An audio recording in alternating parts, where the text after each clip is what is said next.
তাৰ আগতে আমাৰ প্ৰাণৰ শিল্পীজনৰ আত্মাৰ চিৰশান্তি কামনা কৰিছোঁ আমি।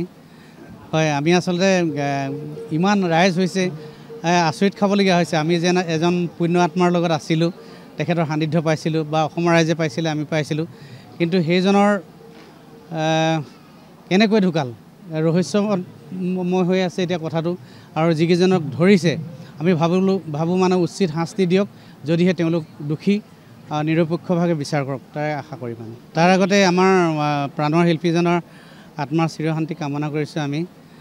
হয়, আমি আচলতে ইমান ৰাইজ হৈছে আচৰিত খাবলগীয়া হৈছে। আমি যেন এজন পুণ্য আত্মাৰ লগত আছিলোঁ, তেখেতৰ সান্নিধ্য পাইছিলোঁ বা অসমৰ ৰাইজে পাইছিলে, আমি পাইছিলোঁ। কিন্তু সেইজনৰ কেনেকৈ ঢুকাল ৰহস্যময় হৈ আছে এতিয়া কথাটো। আৰু যিকেইজনক ধৰিছে আমি ভাবোঁ মানে উচিত শাস্তি দিয়ক, যদিহে তেওঁলোক দোষী নিৰপেক্ষভাৱে বিচাৰ কৰক, তাৰে আশা কৰি মানে। তাৰ আগতে আমাৰ প্ৰাণৰ শিল্পীজনৰ আত্মাৰ চিৰশান্তি কামনা কৰিছোঁ আমি। হয়, আমি আচলতে ইমান ৰাইজ হৈছে আচৰিত খাবলগীয়া হৈছে। আমি যেন এজন পুণ্য আত্মাৰ লগত আছিলোঁ, তেখেতৰ সান্নিধ্য পাইছিলোঁ বা অসমৰ ৰাইজে পাইছিলে, আমি পাইছিলোঁ। কিন্তু সেইজনৰ কেনেকৈ ঢুকাল ৰহস্যময় হৈ আছে এতিয়া কথাটো।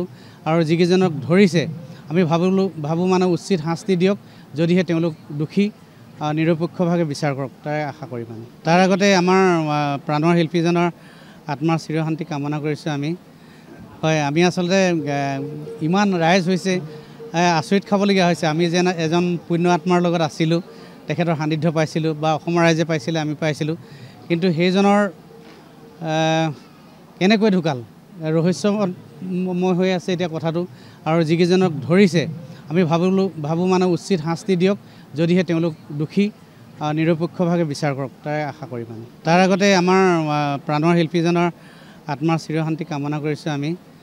হয়, আমি আচলতে ইমান ৰাইজ হৈছে আচৰিত খাবলগীয়া হৈছে। আমি যেন এজন পুণ্য আত্মাৰ লগত আছিলোঁ, তেখেতৰ সান্নিধ্য পাইছিলোঁ বা অসমৰ ৰাইজে পাইছিলে, আমি পাইছিলোঁ। কিন্তু সেইজনৰ কেনেকৈ ঢুকাল ৰহস্যময় হৈ আছে এতিয়া কথাটো। আৰু যিকেইজনক ধৰিছে আমি ভাবোঁ মানে উচিত শাস্তি দিয়ক, যদিহে তেওঁলোক দোষী নিৰপেক্ষভাৱে বিচাৰ কৰক, তাৰে আশা কৰি মানে। তাৰ আগতে আমাৰ প্ৰাণৰ শিল্পীজনৰ আত্মাৰ চিৰশান্তি কামনা কৰিছোঁ আমি। হয়, আমি আচলতে ইমান ৰাইজ হৈছে আচৰিত খাবলগীয়া হৈছে। আমি যেন এজন পুণ্য আত্মাৰ লগত আছিলোঁ, তেখেতৰ সান্নিধ্য পাইছিলোঁ বা অসমৰ ৰাইজে পাইছিলে, আমি পাইছিলোঁ। কিন্তু সেইজনৰ কেনেকৈ ঢুকাল ৰহস্যময় হৈ আছে এতিয়া কথাটো। আৰু যিকেইজনক ধৰিছে আমি ভাবোঁ মানে উচিত শাস্তি দিয়ক, যদিহে তেওঁলোক দোষী নিৰপেক্ষভাৱে বিচাৰ কৰক, তাৰে আশা কৰি মানে।